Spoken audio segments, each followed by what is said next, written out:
Gracias por continuar esta mañana con nosotros. Aquí tenemos a Claudia Álvarez Troncoso. Habíamos dicho, Claudia es abogada, es parte también de Participación Ciudadana, ha tenido experiencia en distintos ámbitos, incluso en el seguimiento de los casos de corrupción por parte del Estado Dominicano, porque fue parte del equipo de abogados especializados en estos temas. Claudia, buenos días, ¿cómo estás? Muy buenos días, aquí tempranito, gracias Indira. Claudia, cuando llegabas estábamos viendo en pantalla lo ocurrido con el caso Medusa.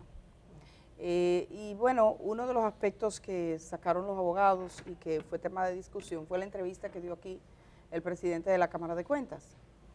Claro que hay varias aristas a analizar. Por un lado está la entrevista en sí misma y por otro lado el impacto que puede tener en los casos de corrupción o la relevancia que tiene el rol de la Cámara de Cuentas para que en República Dominicana sea posible documentar y trabajar estos casos. ¿Tú qué opinas?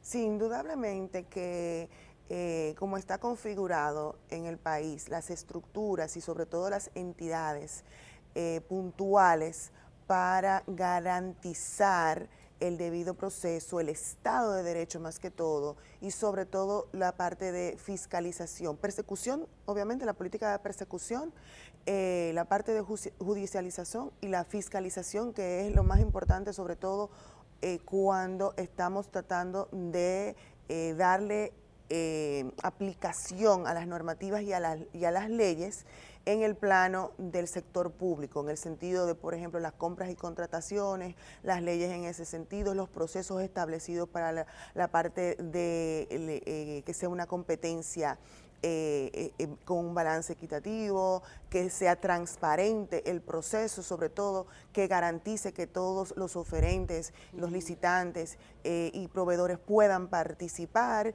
y que obviamente sea un resultado que beneficie al Estado, ¿verdad? Cuando estás necesitando los servicios puntuales o productos que quiere comprar.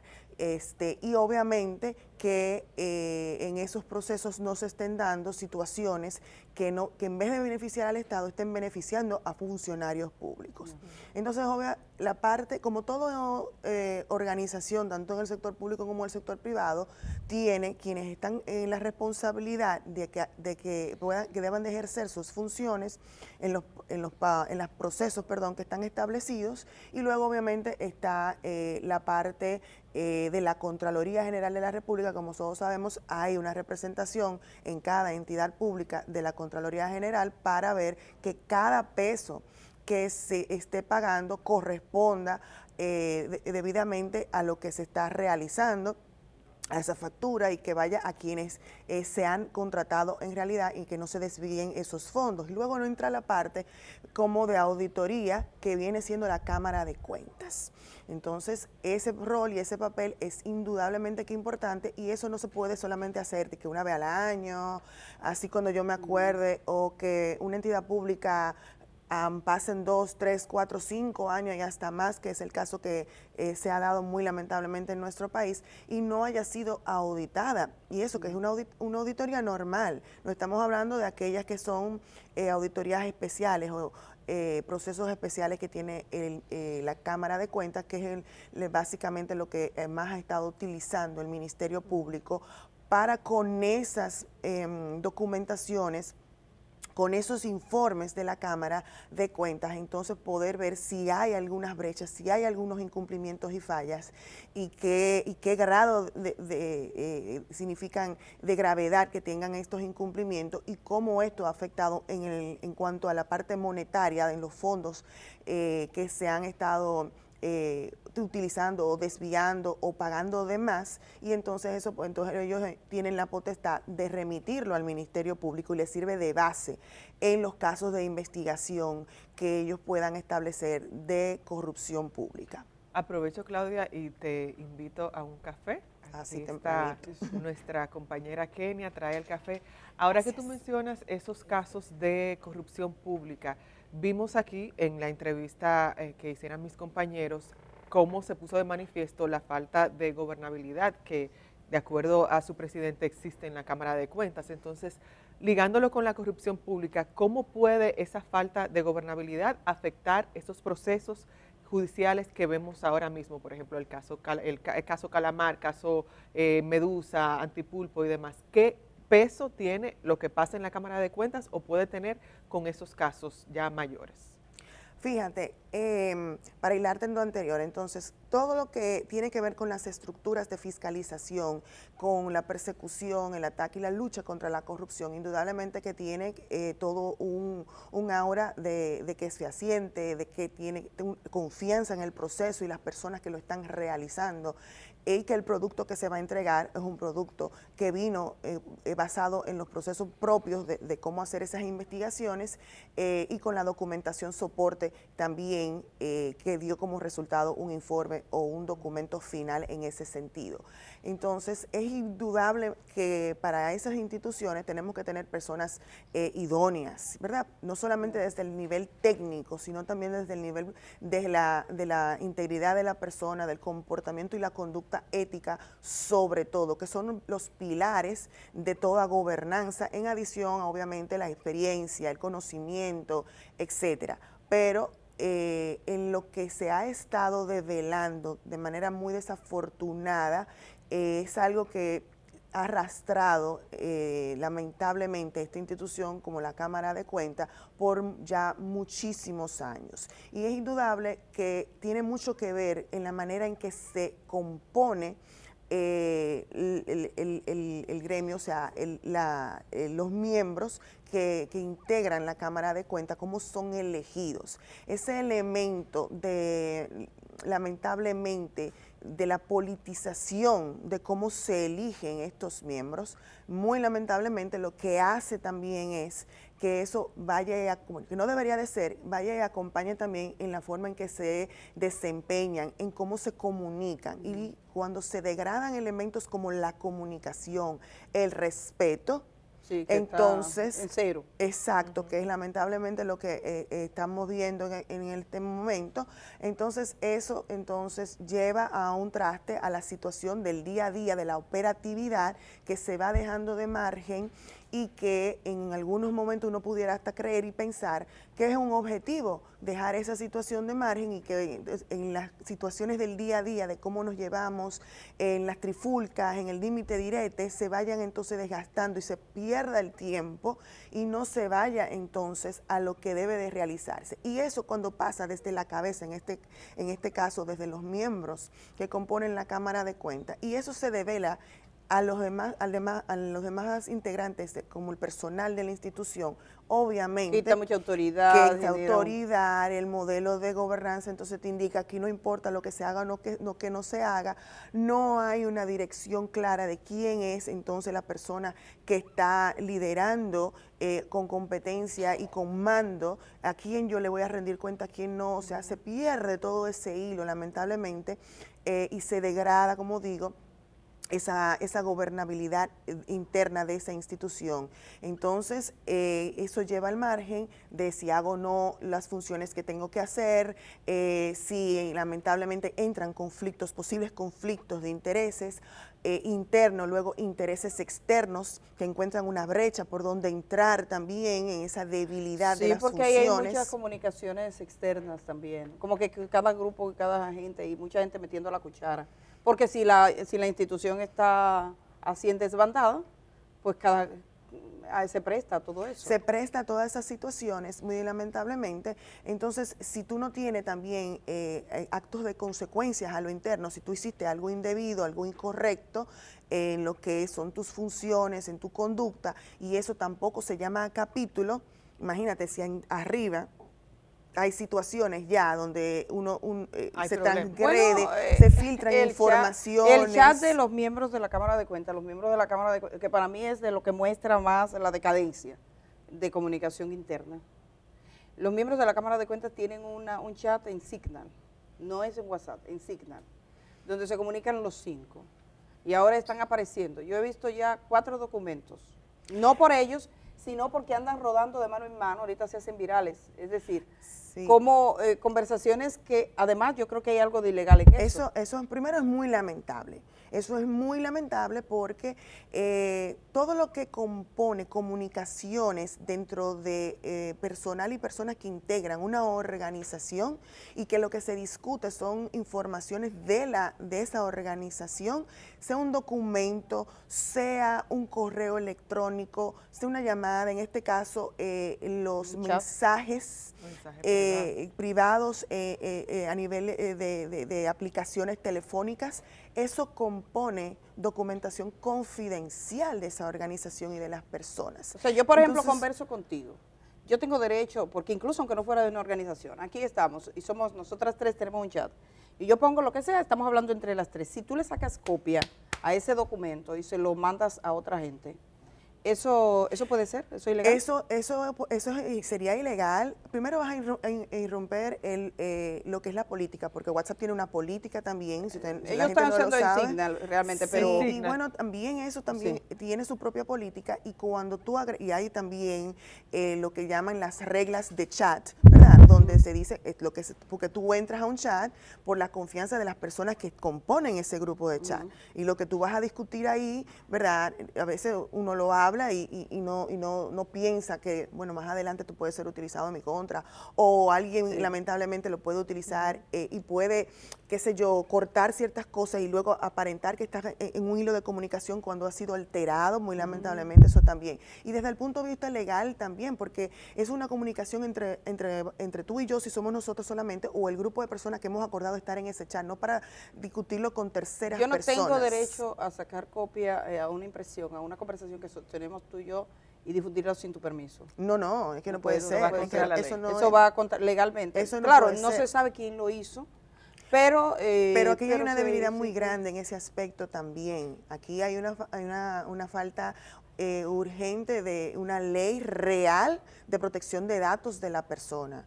O sea, no que una ley que nosotros tenemos, que solamente lo que habla de protección de la información financiera y se queda ahí, de los buró crediticios, y es muy escaso lo que hay ahí. Y obviamente la parte de la protección constitucional, que sí está establecido, pero nos falta una ley de tratamiento de la información y la data personal de las personas, no solamente a nivel privado, sino a nivel público. ¿Qué hace el Estado? ¿Qué hace el gobierno con mis datos personales?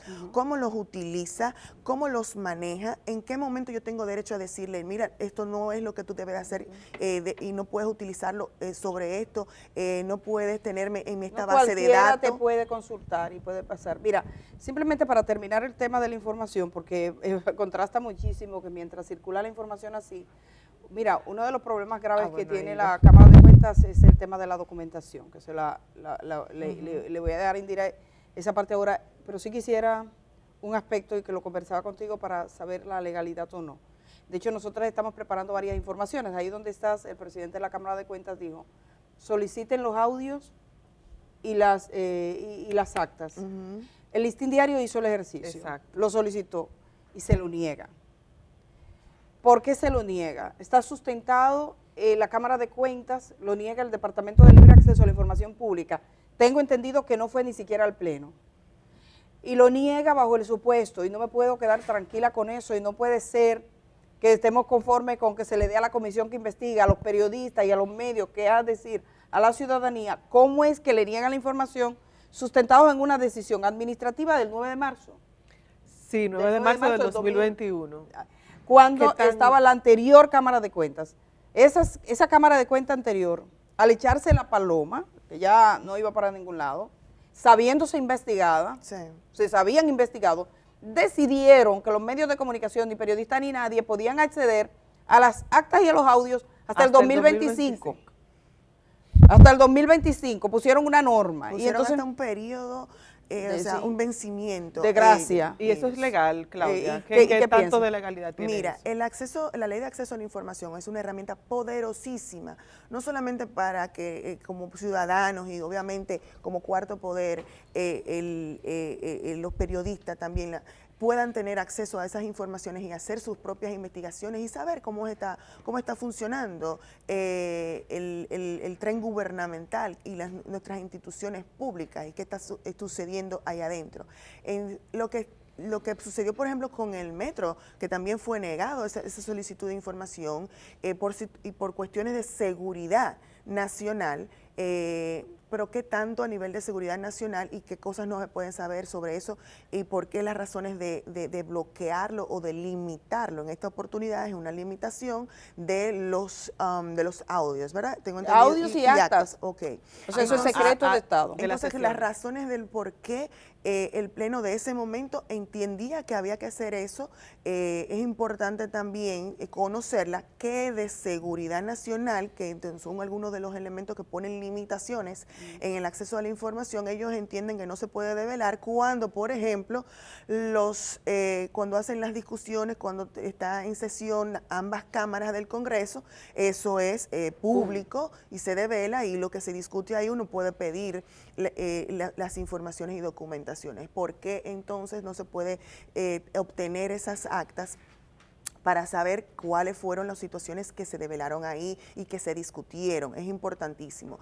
Creo que asimismo como hubo una decisión administrativa, pues entonces puede haber otra decisión administrativa del Pleno actual donde se revise eso y pueda entonces y se revierta revertir esa decisión a los fines de que seamos realmente transparentes, que es uno de los pilares de la Cámara de Cuentas y obviamente de toda función pública y de poder servir a la persecución de la corrupción y de posibles fraudes contra el Estado y demás. Entonces vamos a ver qué es lo que está sucediendo ahí, vamos a solicitar que revisen esa decisión. Yo creo que es algo oportuno solicitar revisar esa decisión y que sean entonces entregados las documentaciones. Yo quiero también dejar pauta que como ataques a la democracia se han venido dando ya por varios años y se ha intensificado en los últimos 2, 3 años sobre todo, el hecho de bloquear situaciones de informaciones, documentos, de negarle las informaciones al ciudadano, a los periodistas también. Hay una lucha de transparencia internacional conforme a una decisión del Tribunal Europeo, de la Comisión Europea con respecto a la transparencia de la información del beneficiario final, entonces que no se pueda dar y queremos que eso se abra para no solamente sean las autoridades, sino también a los periodistas y a las organizaciones civiles que persiguen los hechos de corrupción, y en esto también reclamar y poder fiscalizar como ciudadanos, como organizaciones civiles y como los periodistas, qué está sucediendo en una institución pública, qué se está discutiendo, qué no se está discutiendo, porque también lo que no se está discutiendo es importante saberlo también, y quienes están, no sé, tratando de entorpecer los avances, en este caso de investigaciones y de auditorías en la Cámara de Cuentas. También es importante saber qué está sucediendo para la salud de una institución pública tan importante a nivel ya constitucional como es la Cámara de Cuentas. Contrario a esa falta de información que vemos de parte de la Cámara de Cuentas con esta resolución que tomó, vemos también el caso, por ejemplo, de la periodista Nuria Piera, que con el tema de Pegasus y esa investigación que se realizó y donde se evidenció que filtraban su teléfono, que pinchaban su teléfono, como se diría. Vemos también cómo en esta vez viene de parte del gobierno. El gobierno, incluso de acuerdo a las palabras de Nuria, del expresidente Danilo Medina. Pero ¿qué tipo de acciones podría tomar el gobierno actual con respecto a este caso Pegasus? Acciones legales. Bueno, lo primero es decirle a la ciudadanía si realmente en República Dominicana existe Pegasus. Entiendo que sí, porque ya una organización internacional lo ha afirmado, pero es importante que el gobierno mismo lo indique, que salga una comunicación formal de parte del gobierno indicando si lo tiene o no lo tiene. Porque si existe en República Dominicana y no lo tiene el gobierno, que es quien debe tenerlo, porque se supone que la empresa israelí es a quien solamente le vende a nivel gubernamental desde el país a los estados, entonces, ¿quién es ese tercero que tiene esa herramienta tan poderosa y que ha estado posiblemente pinchando teléfonos, hackeando informaciones, obteniendo informaciones de terceros, sobre todo de periodistas y de organizaciones civiles que luchan por la democracia y combate a la corrupción sobre todo, y ese espionaje que es totalmente contrario a las leyes, esto está penado por nuestra legislación penal, y entonces ¿quiénes están haciendo eso? Primero, yo creo que eso es lo más importante. Si existe decir, mira, lo tiene qué sé yo, el DNI, el CS5, quien sea, pero que lo establezcan. ¿Y qué finalidad se le está dando? Porque es importantísimo saber eso. Eso es importante. En ese sentido, creo que no solamente basta en el hecho de simplemente decir, vamos a investigar.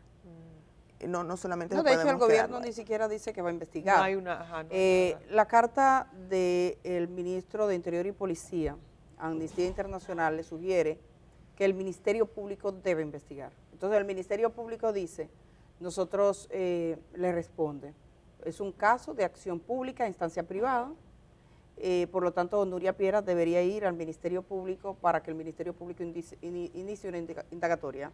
Sin embargo, yo debo decir que en países como México se inició una investigación, su presidente llegó a admitir, tenemos a Pegasus, y lo defendió en sus ruedas de prensa. En países como Ecuador o El Salvador, los periodistas decidieron salir de El Salvador y tienen actualmente una instancia judicial en Los Ángeles, sometiendo a la empresa que creó Pegasus, porque ellos dicen, ustedes también fueron parte, porque para operar no es que te venden el equipo y ya, es que para operar me hicieron esto y tienen ese caso que ya llevan, digamos que algunos pasos avanzados, y también la empresa que produce iPhone le está demandando.